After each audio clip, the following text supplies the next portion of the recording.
State bank से आप loan लेने गए और वहाँ पर रेट ऑफ इंटरेस्ट मान लीजिए हाई है, तो आप लोनवा कम लीजिएगा, और जैसे ही लोनवा आप कम लीजिएगा तो मार्केट में इन्वेस्ट भी उसका कम होगा, और जैसे ही मान लीजिए इन्वेस्ट कम होगा तो एक कस्टमर जब मार्केट में इन्वेस्टमेंट कम करेगा तो परचेजिंग जो पावर होता है कस्टमर का वो घट जाएगा।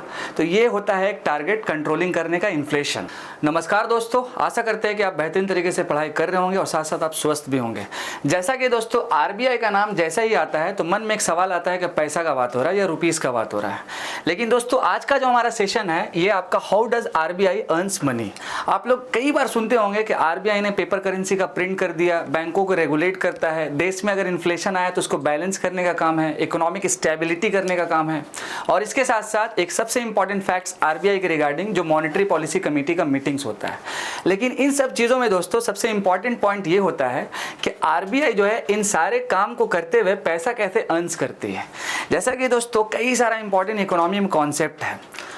एक कॉन्सेप्ट आपका आता है डिमांड और सप्लाई का, दूसरा कॉन्सेप्ट आता है आपका एसेट्स एंड लायबिलिटीज़ का।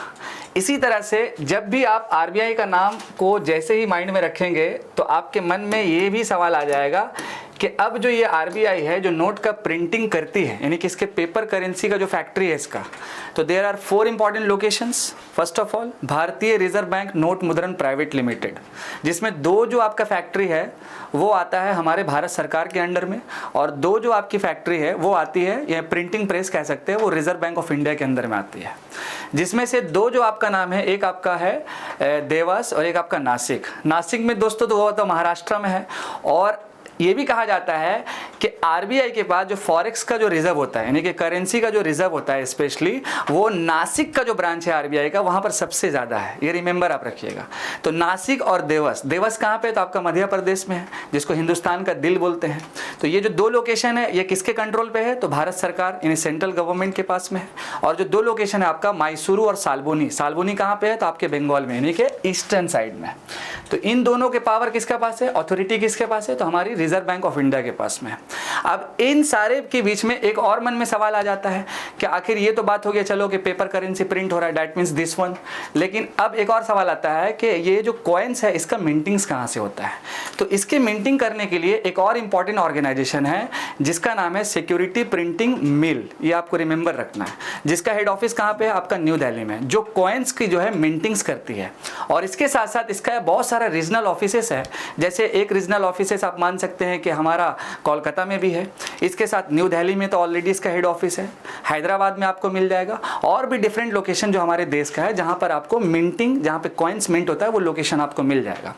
तो आइए दोस्तों हम लोग समझेंगे आज के पूरे कंप्लीट प्रोसेस को कि किस तरह से आरबीआई जो है मनी अर्न्स करती है, क्या वो इंपॉर्टेंट फंक्शंस है, आरबीआई का क्या रोल्स होता है, और इसके साथ साथ सबसे एक और इंपॉर्टेंट पॉइंट, एक और मतलब कि इंटरेस्टिंग थिंग होता है ये है कि आरबीआई जो है हमारे सेंट्रल गवर्नमेंट को भी लोन देती है और आरबीआई जो है हमारी स्टेट गवर्नमेंट को भी लोन देती है। अगर ये जब जो टर्म है आपका सेंट्रल गवर्नमेंट का और स्टेट गवर्नमेंट का, ये जब भी माइंड में आ जाए तो जब भी आरबीआई सेंट्रल गवर्नमेंट को लोन देगी तो उसके प्रोसेस को बोलते हैं WMA।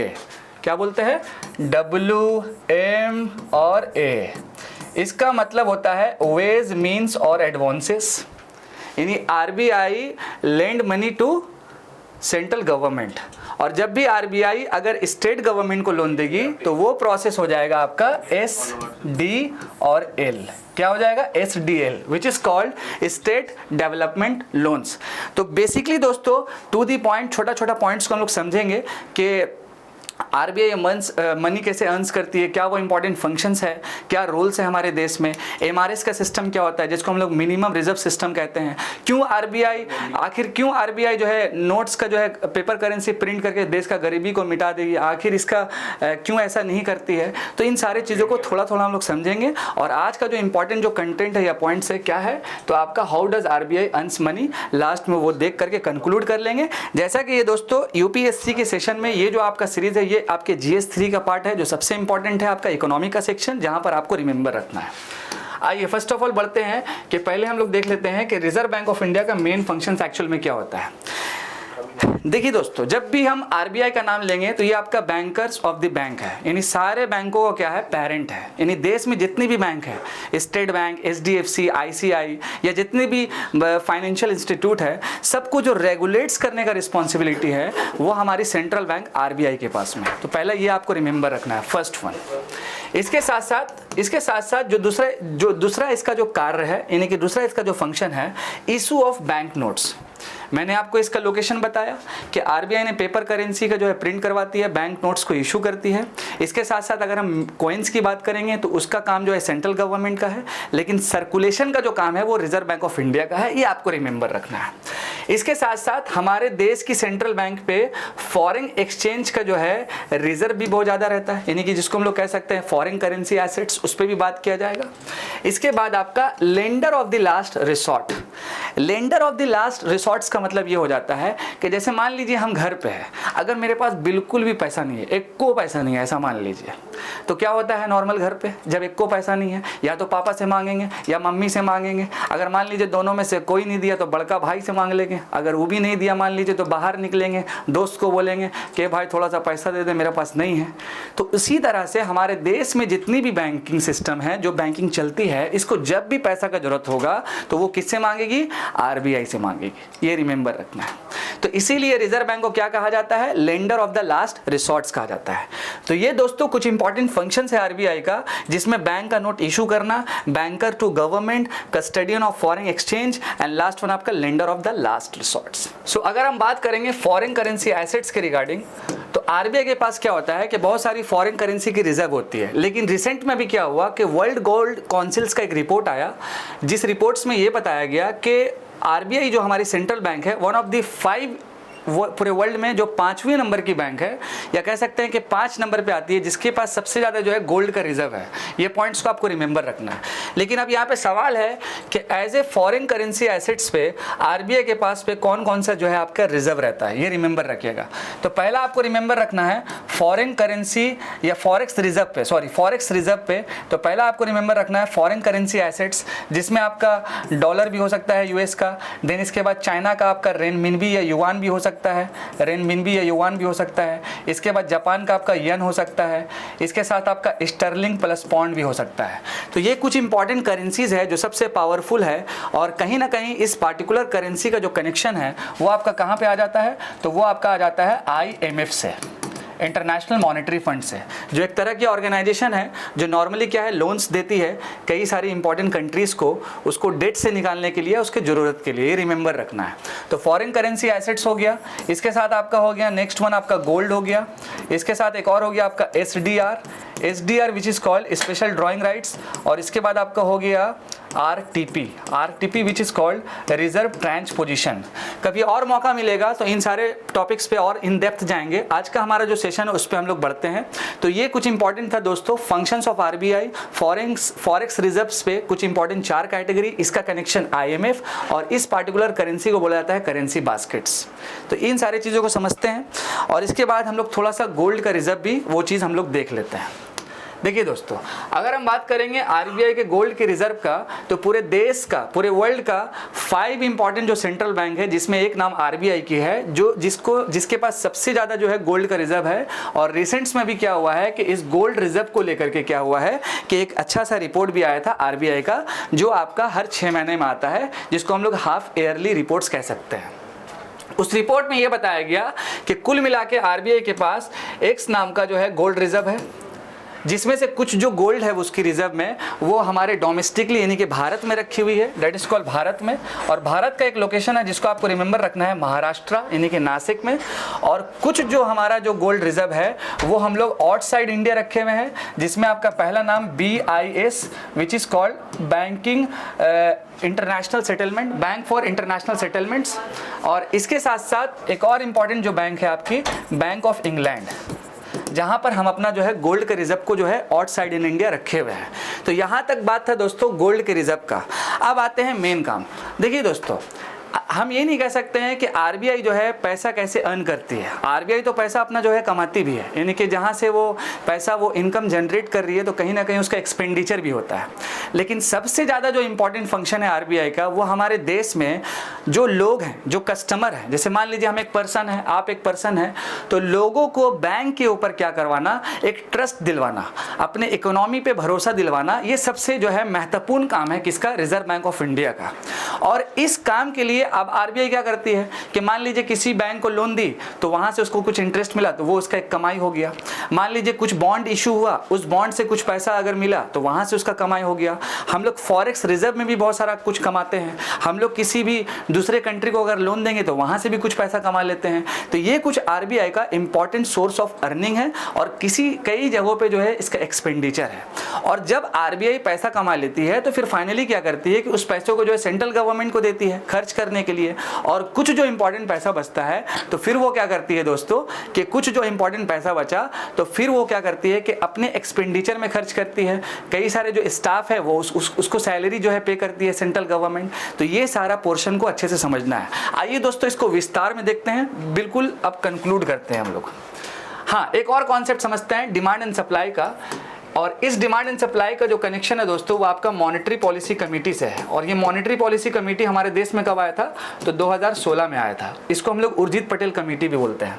अब देश में दोस्तों आरबीआई इन्फ्लेशन कैसे कंट्रोल करती है, ये एक बहुत बड़ा टॉपिक है, लेकिन आज हम थोड़ा सा शॉर्टकट्स में चलेंगे।